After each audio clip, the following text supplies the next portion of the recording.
Vamos a empezar a trabajar con pivoteo parcial. Recuerden que en el libro ellos hablan de dos tipos de pivoteo, el pivoteo completo y el pivoteo parcial. Cuando ellos hablan de ese pivoteo completo en Gauss, ellos se refieren a que siempre voy a estar haciendo, en el completo, siempre voy a estar haciendo un cambio de filas y columnas en esa matriz que creé para organizar mi sistema de ecuaciones. ¿Cuál es el problema del pivoteo completo? Que realmente es un proceso complejo y uno tiende a confundirse cuando hace el cambio de columnas. Porque cuando uno hace el cambio de columnas, uno ya está haciendo el cambio de posiciones de las variables. Entonces, digamos, si ustedes tienen en el orden de las variables x, y, z y hace el cambio por lo menos con entre columna 2 y columna 3, entonces ya no le queda x, y, z, sino x, z, y. Entonces, cuando vayan a extraer las variables, deben tener en cuenta eso y se hace un poco confuso pues trabajar con eso. Y realmente es un trabajo adicional que es innecesario. Entonces, por eso es que ellos hablan del pivoteo parcial. ¿Qué quiere decir el pivoteo parcial? No voy a hacer el cambio entre filas y columnas, sino solamente entre filas. Únicamente es como si yo reordenara la ecuación, el sistema de ecuaciones, pero ya dentro del sistema de operación de Gauss. Recuerden que cuando nosotros entramos con Gauss al proceso, cuando vamos a emplear Gauss, nosotros nunca reordenamos el sistema de ecuaciones, nosotros lo trabajamos tal cual y nos lo entregan. Entonces, tanto en Gauss normal, el que vimos al principio, como en el Gauss con pivote parcial, nosotros no reordenamos la ecuación. Entonces, lo que vamos a hacer en este pivoteo parcial es hacer ese reordenamiento de ecuaciones, pero teniendo un criterio. ¿Cuál es ese criterio que vamos a tener? Vamos a cambiar las filas teniendo en cuenta únicamente la magnitud, eh, la magnitud del elemento en el que estamos trabajando. Ya les voy a explicar mejor este concepto. Vamos a emplear el máximo valor absoluto del conjunto de elementos que yo esté comparando. Entonces, como este concepto es un poquito complicado de entender así de manera abstracta, entonces vamos a emplear un ejemplo para explicar este concepto. Entonces, lo primero que vamos a plantear pues es el ejemplo, ¿cierto? Entonces, vamos a resolver empleando Gauss con pivoteo parcial. Ustedes deben fijarse muy bien si se les está diciendo resolver empleando Gauss. Si dice resolver empleando Gauss, ustedes asumen que es el primer Gauss que nosotros vimos. Entonces no hacemos ningún reordenamiento de filas, sino que solamente sacamos los elementos de pivote, generamos los ceros y hacemos la sustitución hacia atrás. Pero entonces miren el enunciado. Aquí les estoy planteando resolver empleando Gauss con pivoteo parcial. Entonces aquí ya vamos a necesitar ese cambio de filas con cierto criterio. Entonces, este es el sistema de ecuaciones. Es un sistema de 3x3. Generalmente, en métodos numéricos, en esta materia vamos a solucionar sistemas de ecuaciones de 3x3 o de 4x4 con el fin de hacer los procesos a mano. Porque ya un sistema de ecuaciones, si usted lo sabe hacer de 3x3 y de 4x4, lo puede hacer de 5x5, de 6x6, etc. Pero lo importante es que usted lo pueda hacer para estos sistemas pequeños a mano. Ya en si ustedes están empleando un sistema más grande, pues ustedes ya no lo harán a mano, sino que lo harán en un programa de computador, ¿cierto? Entonces, este es el sistema de ecuaciones. Entonces, vamos a construir los pasos que se siguen en este proceso para solucionar un sistema de Gauss con pivote parcial. Lo primero que nosotros hacemos, y ustedes saben que esto lo hacemos tanto en Gauss como en LU, como en Cholesky, es crear la matriz aumentada. Eso es lo primero que hacemos, porque así vamos a conocer cómo es nuestro sistema. Entonces, creamos la matriz aumentada. ¿Cómo creamos la matriz aumentada? De nuevo, en el lado izquierdo de la matriz aumentada van a quedar todos los coeficientes de las variables, todos, incluyendo los ceros. Entonces, por ejemplo, en la última ecuación tenemos 5x más 4z. Entonces sería 5x y el coeficiente que acompaña a y pues sería 0, porque 0 por y pues da 0, ¿cierto? Entonces desaparece de acá, entonces lo ponemos en la matriz como 0 y 4z, y entonces aquí aparece el 4, entonces en el lado izquierdo van a quedar todos los coeficientes de mis variables. Y entonces trazo una línea para separar los coeficientes de las constantes, y en el lado derecho van a quedar todos mis constantes, o sea, que es igual cada ecuación, de manera ordenada. Entonces, recordemos que en la matriz aumentada, cada fila representa una ecuación. Entonces, esto es correspondiente a la primera ecuación, esta segunda fila la segunda ecuación y esta tercera fila la tercera ecuación. Y cada columna representa la naturaleza de estos números. Es decir, tenemos la primera columna va a corresponder a la primera variable, la segunda columna a la segunda variable, la tercera columna a la tercera variable. Y ya la última columna de la matriz aumentada, como aquí estamos solucionando un sistema de ecuaciones lineales algebraicas, entonces la última columna va a corresponder a todas esas constantes a las que es igual mi sistema de ecuaciones. Entonces en este caso sería menos 3, 3 y 12. Hasta aquí no hay nada nuevo, esto ya lo hemos visto en Gauss, cuando resolvimos por Gauss un sistema de ecuaciones.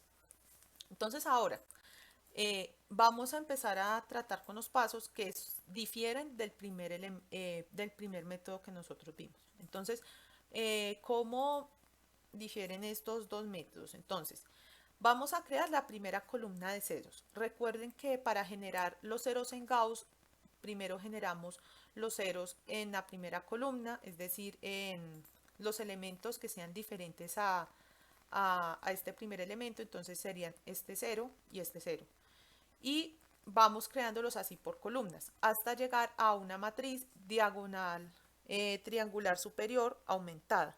Entonces, todos los elementos que están por debajo de esa diagonal son iguales a 0. Pero entonces, en Gauss, tanto en Gauss, el Gauss inicial que vimos, como en el Gauss con pivote parcial, ellos lo generan a partir de las columnas. Entonces, en ese caso,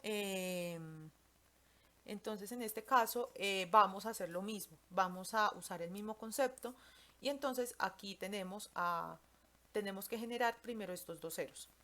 Entonces en este caso vamos a generar los dos ceros, pero entonces vamos a hacer acá el primer cambio. Entonces, ¿cómo hacemos el primer cambio? Entonces, como vamos a trabajar con la primera columna, nos vamos a fijar únicamente en la primera columna. Entonces, ¿qué vamos a hacer? Vamos a seleccionar el elemento que tenga el mayor valor absoluto. Es decir, a todos los elementos de esta primera columna les voy a sacar el valor absoluto. Entonces, al sacarles el valor absoluto, yo escojo el que mayor magnitud tenga. Entonces, digamos, acá yo tengo 2, 3, menos 5, un ejemplo. Entonces, al sacarle el valor absoluto, yo selecciono es el que tenga el mayor valor absoluto. ¿Cuál es el que tendría el mayor valor absoluto entre 2, 3 y menos 5? Pues sería menos 5 realmente, ¿cierto? Porque si le saco valor absoluto a menos 5, me da como resultado 5. Entonces, en ese caso, escogería a menos 5. Pero en este caso, como solamente tenemos números positivos, pues escojo el mayor. Entonces, escojo el mayor. Y entonces, en ese caso, el mayor entre 2, 3 y 5, entre los elementos de la primera columna, el mayor es 5. Entonces, ¿qué hago con ese 5? Selecciono la fila a la cual está asociado ese número. Entonces, en este caso, mi 5 está ubicado en la tercera fila. Y entonces, ¿qué hago? Automáticamente hago el cambio entre primera fila y la fila que tenga ese mayor número asociado. Entonces, en este caso, tendría que hacer el cambio entre la tercera fila y la primera fila. Si el mayor valor absoluto estuviera en la segunda fila, tendría que hacer cambio entre primera fila y segunda fila.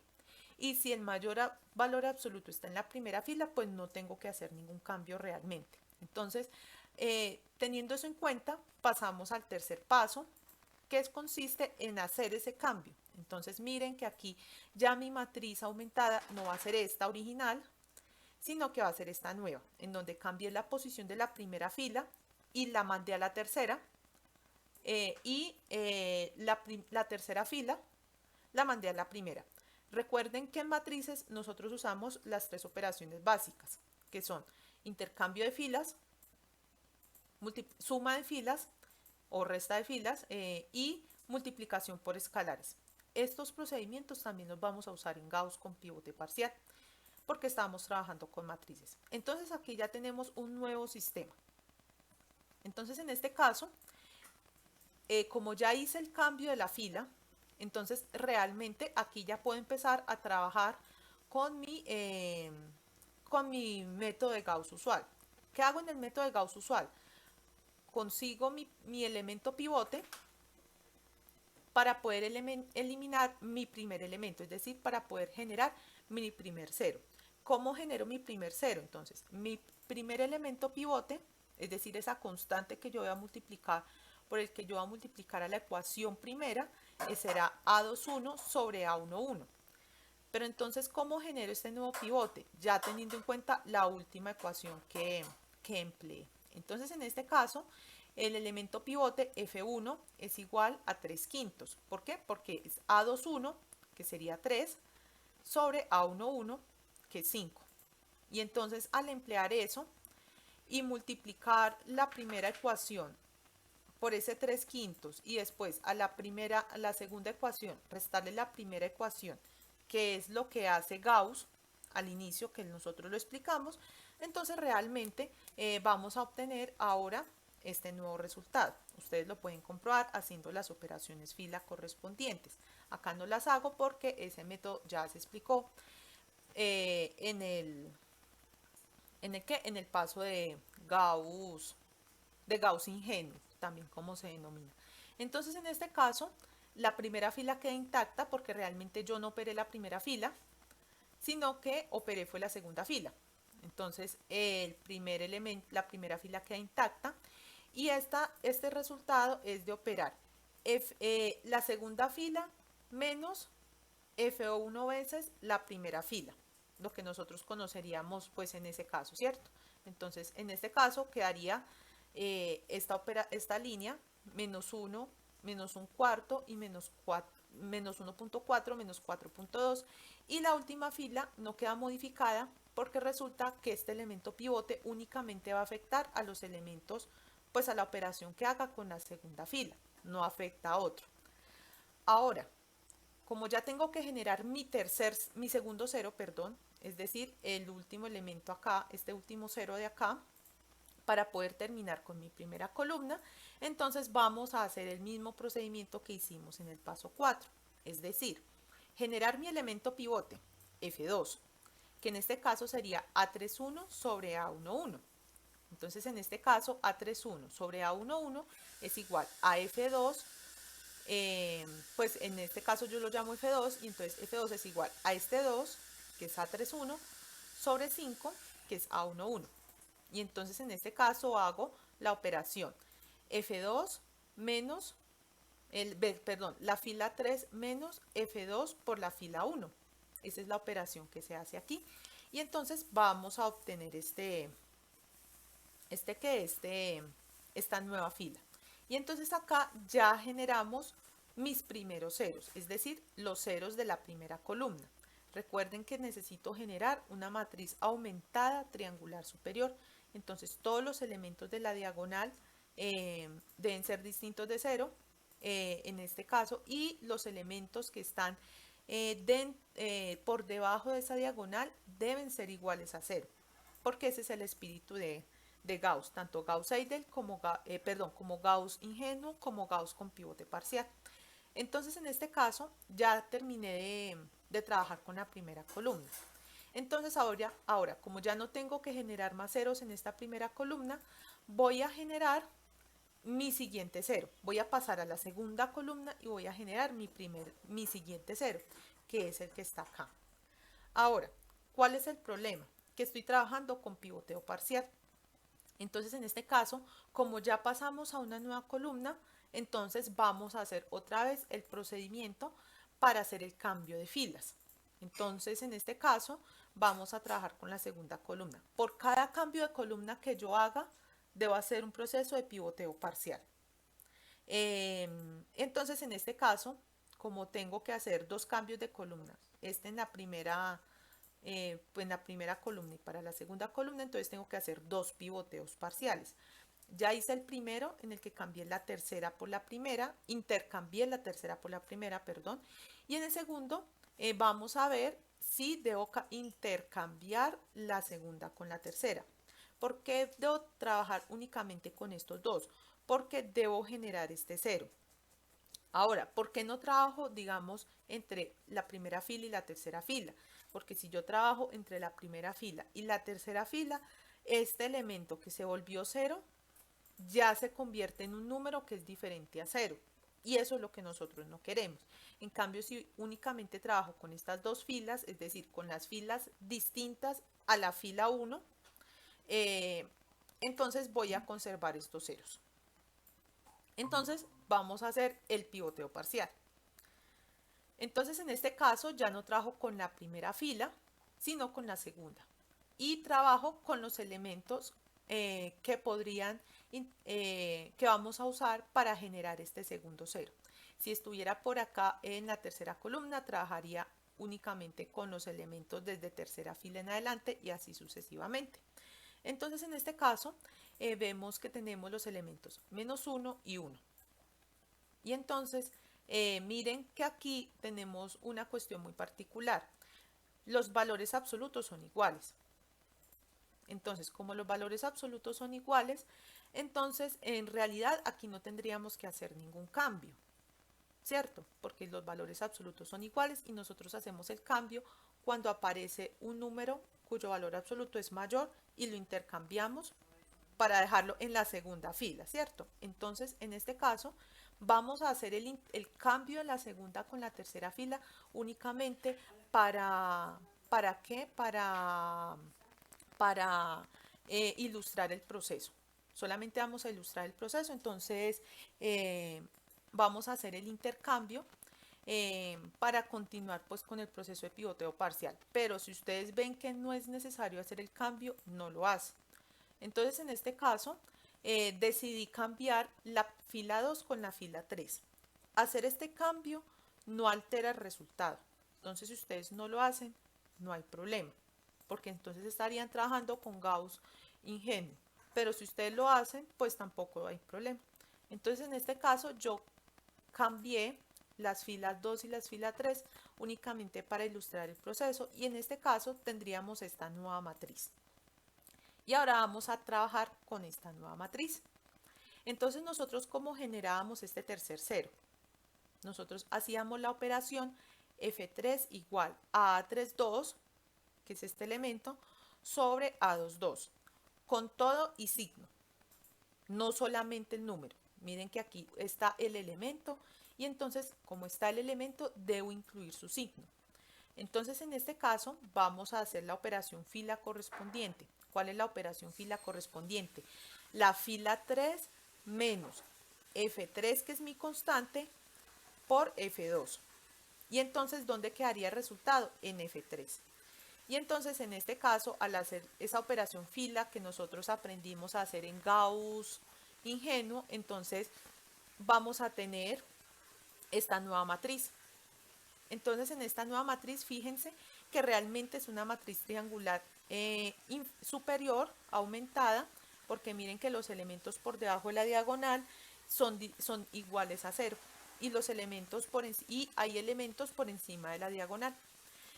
Casi todos son distintos de 0, únicamente este es igual a 0, pero eso no altera que sea triangular superior. Y tenemos elementos en la diagonal. Y entonces esto es el estado al que nosotros siempre debemos llegar en Gauss. Entonces, ¿qué pasa acá? En este caso, como ya tenemos nuestra última fila con solamente un elemento en el lado izquierdo de la fila, pues antes de la línea, y una constante, entonces aquí ya podemos, este es 12. Que no se haya confundir con un 1.2, listo. Entonces, en este caso, ya podemos emplear el siguiente paso que empleamos en Gauss. ¿Cuál es el siguiente paso que empleamos en Gauss? La sustitución hacia atrás. Entonces, en este caso, vamos a hacer las sustituciones hacia atrás, teniendo en cuenta pues cada fila. Entonces, ¿cómo nosotros empleamos la sustitución hacia atrás? Em empleamos el resultado de la fila 3 y lo sustituimos en la fila 2 para hallar otra incógnita, y entonces usamos el resultado de la fila 2 y de la fila 3 para hallar el resultado de la fila 1. Entonces, en eso consiste la sustitución hacia atrás. Entonces, vamos a empezar por la fila 3. En la fila 3 ya vamos a dejar de trabajar con este resultado matricial y lo vamos a convertir en una ecuación. Entonces, en la fila 3, ¿qué ecuación tenemos?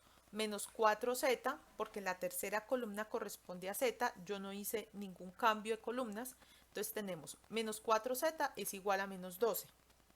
Y entonces en este caso despejo z, entonces me quedaría menos 12 sobre menos 4, y entonces este z sería igual a 3. Entonces aquí ya tengo un resultado. ¿Cuál es ese resultado? El resultado de la variable z. Entonces, ¿qué hago? Me voy a la fila 2 y sustituyo este resultado z para hallar mi variable y. Entonces, en este caso, me quedaría y, porque es 1 en la segunda columna, entonces me quedaría y menos 2.6 por z, que sería este tercer elemento, y entonces esto es igual a menos 7.8. Y entonces hago las operaciones respectivas, y entonces resulta que en este caso y es igual a 0. Y entonces uso los resultados de z igual a 3 y de y igual a 0 y los sustituyo en la fila 1.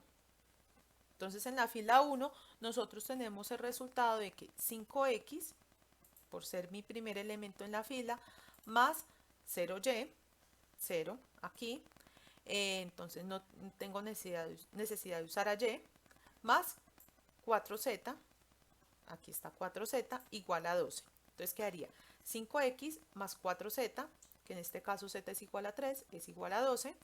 Y entonces hago las operaciones respectivas, y entonces en este caso x también es igual a 0. Y entonces por lo tanto la solución es x igual a 0, y igual a 0 y z igual a 3. Entonces, como ustedes pueden ver, realmente esto no es un proceso iterativo, porque yo no estoy hallando en cada proceso o en cada paso una solución que se acerque a mi solución final. Simplemente estoy modificando el sistema de ecuaciones, de tal manera que va a obtener de manera más fácil el valor de las variables. Entonces, ¿en qué proceso yo no tengo que calcular valor de convergencia? Yo no tengo que calcular valor de convergencia en Gauss ingenuo, Gauss con pivote parcial y completo, LU y Cholesky. En esos yo no tengo que usar el criterio de convergencia, ese épsilon que nosotros vimos la clase pasada.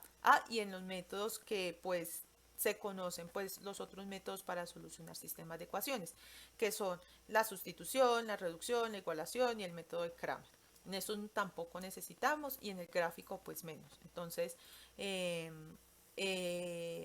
con esto termino la explicación de Gauss con pivote parcial. Entonces, ¿en qué consiste Gauss-Seidel con relajación? Gauss-Seidel con relajación usa el mismo concepto de Gauss-Seidel, es decir, esa actualización de las variables en cada paso. Pero esa actualización de las variables se hace diferente, se hace ya como haciendo una doble actualización, es como verlo así. ¿Y cuál es esa segunda actualización? La relajación. La relajación es modificar nuestro nuevo valor calculado, y entonces esto a veces se hace para acelerar el proceso de convergencia.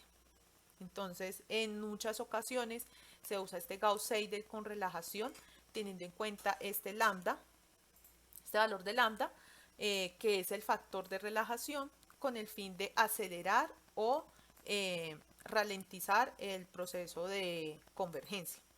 Entonces, recordemos cuál es la fórmula de relajación que está en el libro. Esta es la fórmula de relajación que está en el libro. Realmente, pues aquí va new y aquí va old.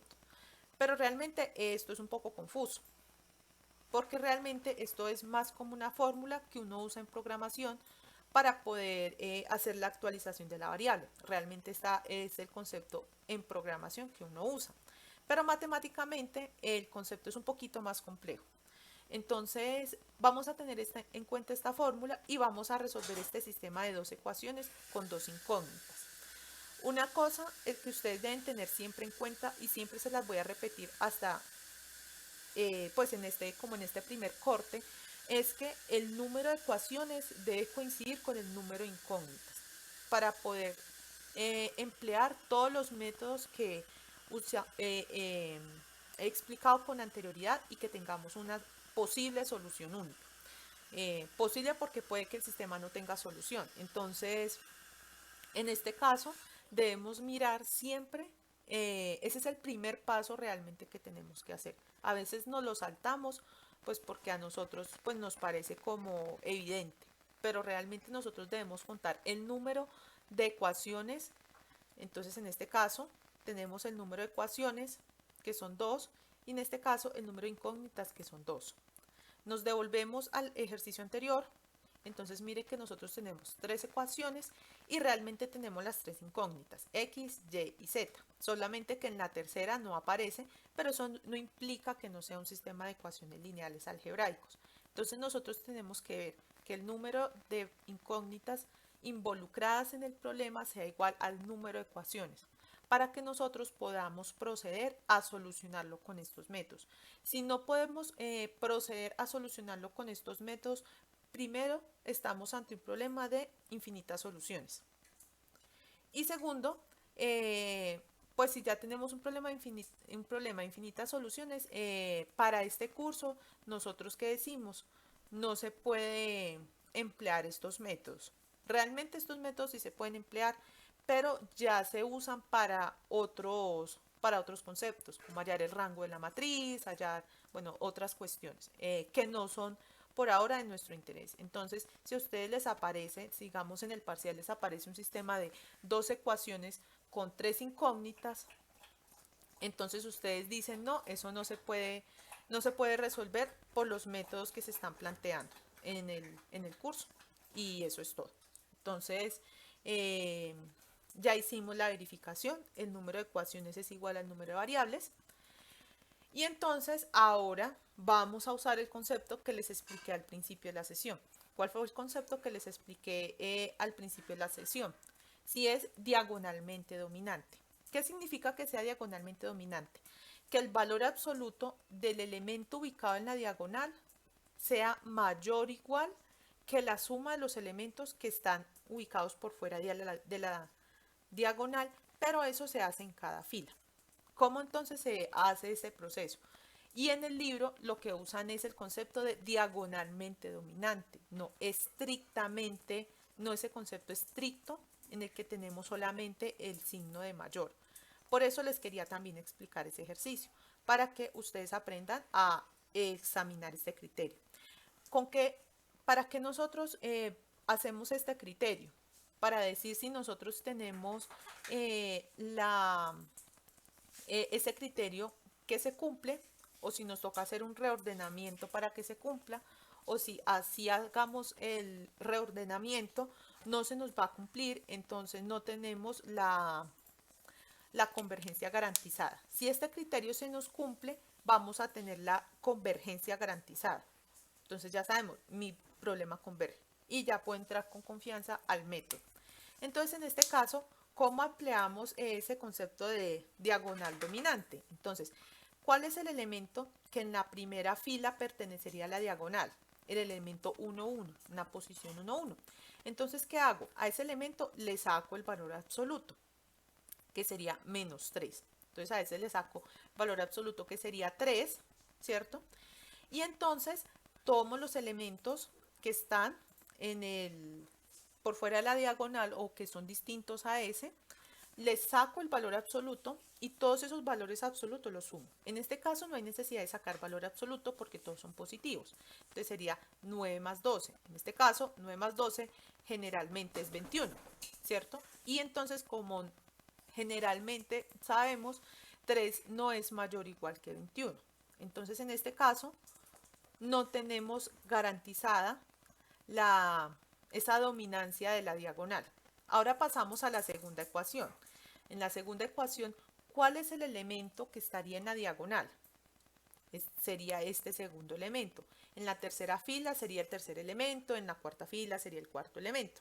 Entonces en este caso sería 2, menos 2, perdón, y a este le saco el valor absoluto. El valor absoluto de menos 2 es 2, ¿cierto? Porque es solamente la magnitud. Y entonces tomo los elementos que son distintos a ese menos 2 o que están en posiciones diferentes más bien. Entonces le saco valor absoluto y lo sumo. En este caso no tengo necesidad de sacarles valor absoluto porque son positivos. Entonces le saco valor absoluto y lo sumo. Entonces serían 10 más 8 y generalmente 10 más 8 pues es 18, ¿cierto? Y 2 pues no es mayor o igual que 18 generalmente. Y entonces aquí tenemos ese concepto de que no es diagonal dominante. Entonces, ¿qué vamos a hacer?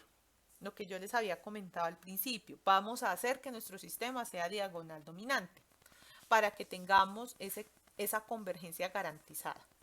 Bueno, y aquí están los criterios de lambda igual a 1.2 y el valor de convergencia al que tenemos que llegar, que es 10%, ¿cierto?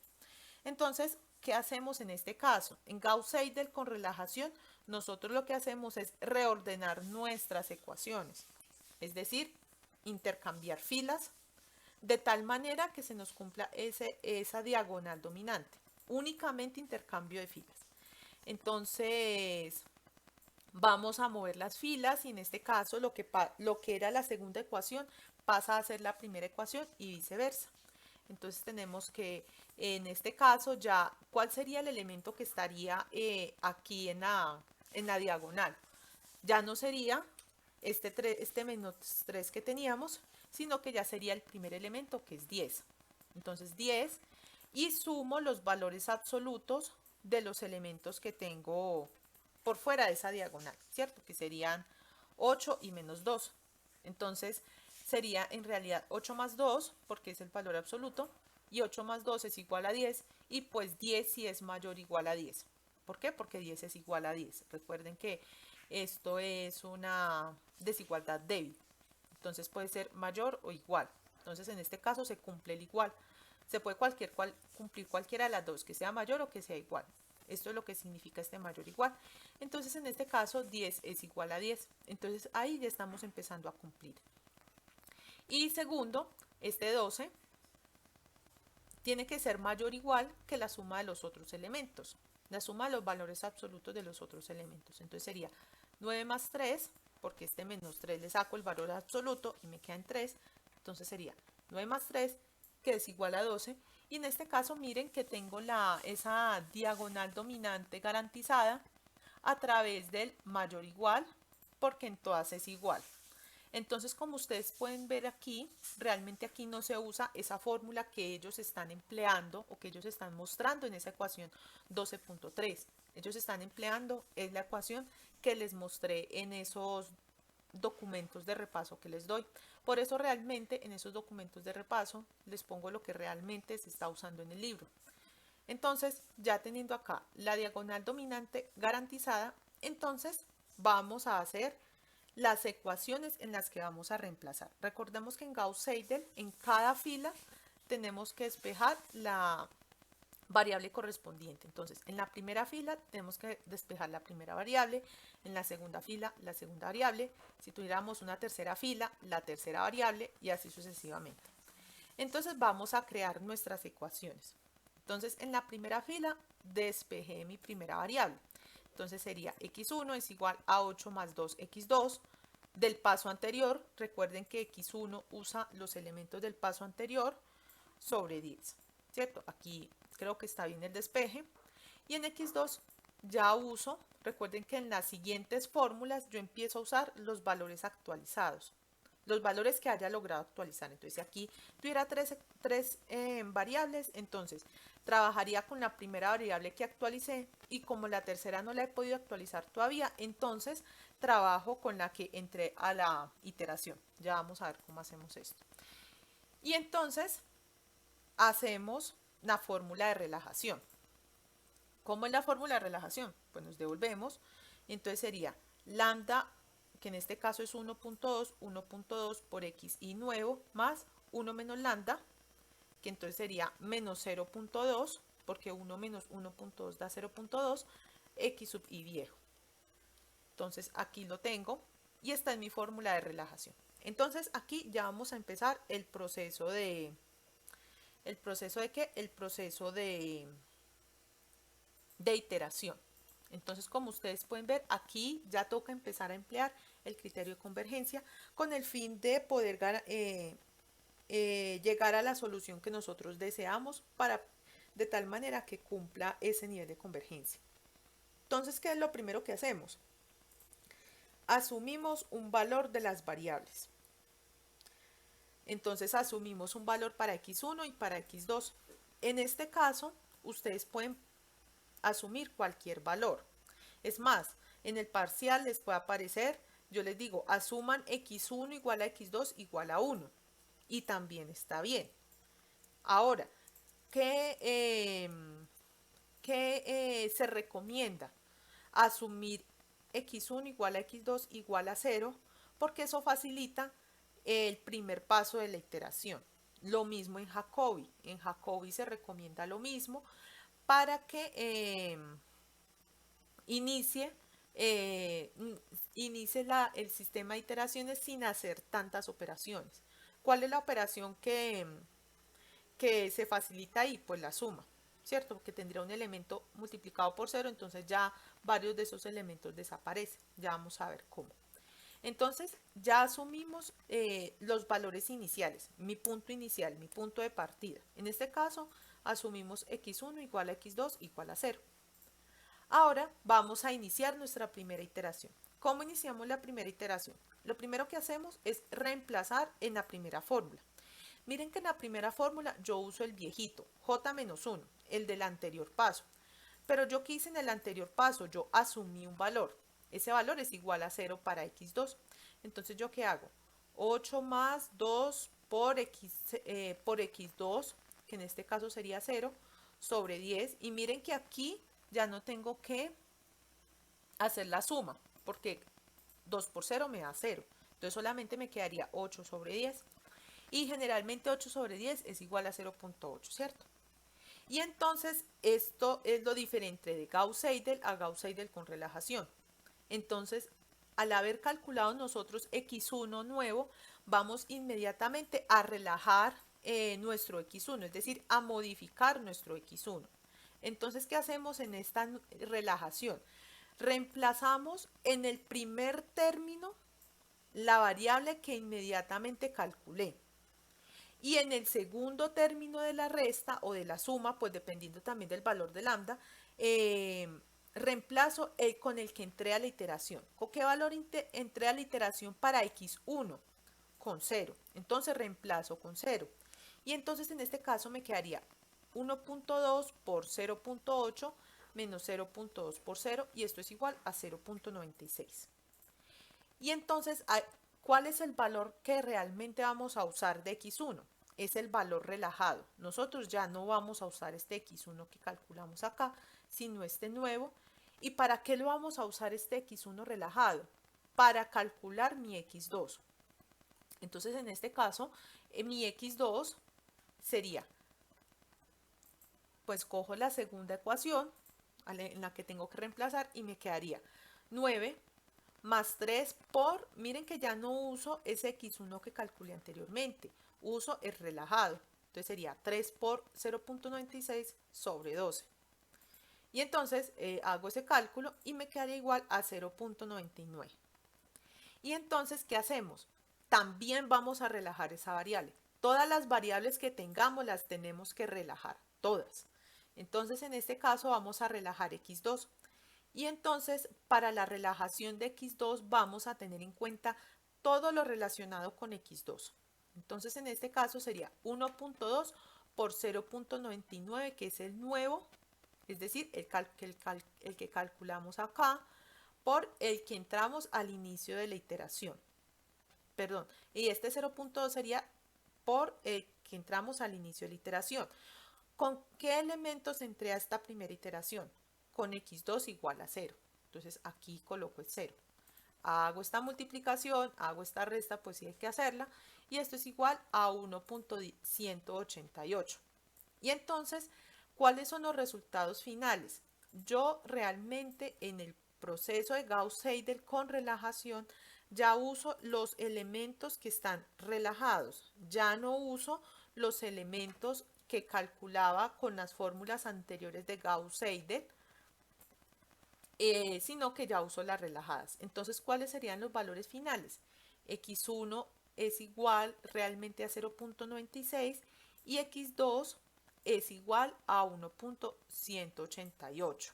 Ahora, en teoría, después de la primera iteración, tendría que calcular el valor de convergencia, pero aquí no se calcula. ¿Por qué? Porque evidentemente el error, pues estos números son diferentes, bastante diferentes a lo que habíamos asumido, entonces pues el error es grande. Nosotros dijimos, no, eso es un error mayor que un 1%, que un 10% inclusive. Entonces, ¿qué hacemos? Inmediatamente continuamos con la segunda iteración. Si digamos estos números nos hubiesen dado 0.005 y 0.007, ahí ya calculaba el error para saber si debía continuar con una segunda iteración. Listo, entonces en este caso vemos que esos números son muy distintos a cero, y entonces ¿qué hacemos? Continuamos de una vez con la segunda iteración. Y entonces vamos a entrar a la segunda iteración. En la segunda iteración usamos, ¿qué calculamos primero? X1. ¿Y cómo lo calculamos? Empleando la primera ecuación. Entonces en este caso la primera ecuación es 8 más 2 por, ¿con qué variable entro a la segunda iteración? Con los resultados finales de la primera iteración. Entonces, ¿qué es X2 en la primera iteración? Sería igual a 1.188. Y eso sobre 10, y eso es igual a 1.0376. Y entonces hacemos lo mismo que hicimos en el paso de la primera iteración. Relajamos inmediatamente a X1. Entonces sería X1 relajado es igual a 1.2 por el nuevo, es decir, el que calculé acá, menos 0.2, que sería este 0.2 por con el que entré a la iteración. ¿Con qué valor entré a la iteración de X1? Con 0.96. Recuerden que yo entro con todo un paquete de variables. Entonces, ¿cuál es mi paquete de variables? X1 y X2. ¿Cuál es el valor con el que entré para X1? 0.96.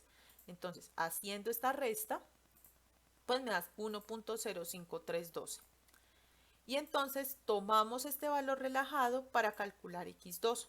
Entonces lo que hacemos es X2 en el actual paso es igual a 9 más 3 por, miren que ya uso no este X1 que calculé por acá, sino este X1 relajado. Entonces sería 3 por 1.05312 sobre 12.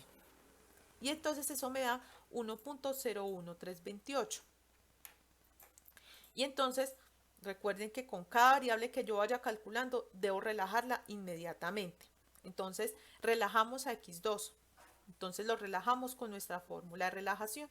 Entonces sería 1.2 por la primera variable que calculé, o sea, perdón, la variable que calculé aquí, menos 0.2 por la variable, el valor asociado a la variable X2 con el que entré a la iteración. Entonces sería 0.2 por 1.188. Y entonces este valor es igual a 0.978336, ¿cierto? Y entonces, ¿cuáles son mis nuevos valores? Sería X1 relajado por X2 y para X2 sería X2, ya no el que calculé con el método de Gauss-Seidel, sino con el relajado, con la fórmula obtenida a través de la relajación.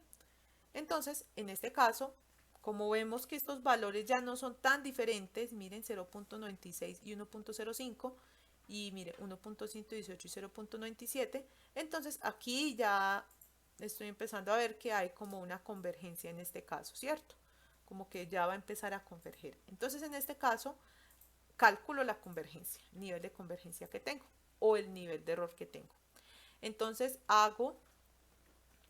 calculo el error para la variable 1, entonces sería 1.05312, que sería el valor de la primera variable, menos el valor de la primera variable en el paso anterior. En este caso sería 0.96 sobre 1.05312.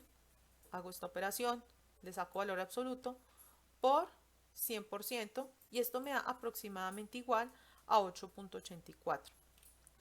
Entonces, ¿cuál fue nuestro criterio de convergencia? 10%, ¿cierto? Y entonces en este caso vemos que 8.84 es menor que 10% y entonces para mi primera variable cumple, chulito. Pero entonces vamos a hacer el mismo procedimiento para la segunda variable. En el caso de la segunda variable cojo a 0.98 aproximadamente, 0.978336, le resto el valor de la primera variable que es 1.188 y esto lo divido entre 0.97 por 100%. Y miren que al hacer esta operación, esto es valor absoluto, recuerden, y al hacer esta operación, miren que me da 21.4 y 21.4 no es menor que 10%. 21.4% es mayor que 10%. Entonces aquí no se cumple mi criterio de convergencia, por lo tanto debo hacer una tercera iteración. Debo continuar con la iteración hasta que todas mis variables cumplan con el nivel de convergencia que necesito. Entonces en este caso hacemos una tercera iteración. En este caso ya la tercera iteración sería el x1 nuevo que estoy calculando es igual a 8 más 2 por, ¿cuál es el valor de x2 con el que entré a la iteración? 0.978336. Entonces sería 0.978336 sobre 10. Y esto me da este valor largo. Y entonces, como ya calculé x1, inmediatamente relajo a x1. Entonces, ¿cómo lo relajo? Con esta fórmula. Entonces, 1.2 por el que acabé de calcular menos 0.2 por el que entré a la iteración. En este caso, con el que entré a la iteración, a mi tercera iteración, sería 1.05312, es decir, el que calculé en el paso anterior. Hago esta fórmula, calculo esta fórmula y me da aproximadamente 0.984177. Entonces, este valor relajado ya es el que empleo para calcular x2. Entonces, en este caso, hallamos x2 con la variable relajada de la siguiente forma. 9 más 3 por 0.984177, que ya sería este x1, miren, aquí tengo x1, pero ya no sería el que calculé con el método de Gauss-Seidel, sino al que le incluí la relajación sobre 12, y esto me da aproximadamente igual a 0.996044. Pongo aproximadamente igual porque yo no usé todos los decimales. Y entonces relajamos a x2 inmediatamente y entonces aplicamos la fórmula de relajación, que sería 1.2 por el nuevo el que calculé, menos 0.2 por el anterior, es decir, el que calculé realmente en el segundo paso, en la segunda iteración, que sería 0.978336. Hago esta operación y esto me da igual a esto. Y por lo tanto mis nuevas variables son x1 igual a 0.98 y x2 igual a 0.9995. Entonces, ya teniendo estas variables, calculo el error nuevamente. Entonces, calculo el error de la primera variable, que sería 0.984177 menos 0.5. ¿Por qué 0.5? Porque ese fue el valor de x1 con el que entré a la tercera iteración. Entonces sería 1.05 sobre 0.98, que es el actual, saco valor absoluto, multiplico por 10%, por 100%, y entonces eso es aproximadamente igual a 7.005%. Este valor es menor que 10%. Entonces, cumplimos. Miren que aquí veníamos cumpliendo y aquí también. Y hacemos el mismo procedimiento para la segunda variable. En este caso, la segunda variable es 0.9996 aproximadamente. Y entonces sería igual a la actual variable, perdón, ya la relajada, menos la anterior, 0.97, que fue el que calculé en el paso anterior, en la anterior iteración, perdón, sobre el actual por 100%. Y esto es aproximadamente igual a 2.125%, y miren que este valor ya es menor que 10%, caso contrario que teníamos en la segunda iteración, que era de 21.4. Entonces, como aquí llegué a 2.125%, que es menor o igual a 10, entonces cumple. Entonces aquí puedo parar mi iteración realmente. Que podría ser más pasos, sí, claro, para obtener un mejor nivel de convergencia, pero si ustedes alcanzan el nivel de convergencia propuesto, no hay problema y entonces en este caso únicamente con 3 iteraciones pues lo alcanzamos. Y aquí queda explicado el método de Gauss-Seidel con relajación.